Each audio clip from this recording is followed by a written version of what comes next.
जैसे ही शाम गांव के आंगन में छा जाती है, बच्चों की हंसी शांत हवा में गूंजती है।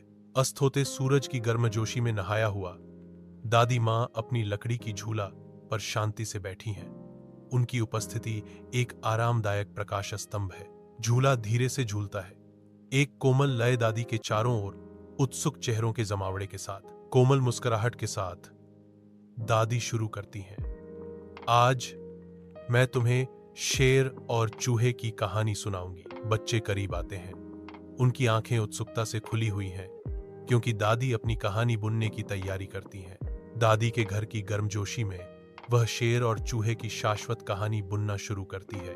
बच्चे करीब आते हैं, उनके चेहरे टिमटिमाती आग की रोशनी से जगमगा रहे हैं। उनकी आंखों में आश्चर्य का भाव झलक रहा है।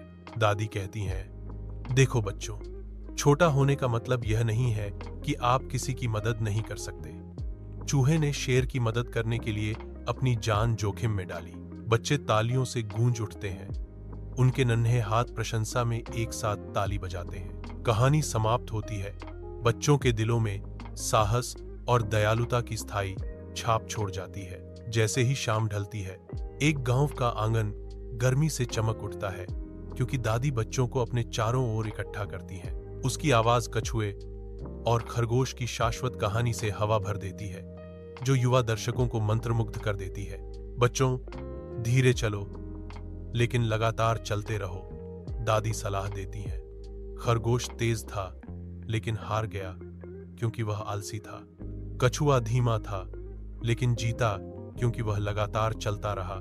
जैसे ही कहानी समाप्त होती है, बच्चे दृढ़ता के गहन सबक पर चिंतन करते हैं। समझदारी से हवा भरी हुई है, कड़ी मेहनत के फल हमेशा मीठे होते हैं।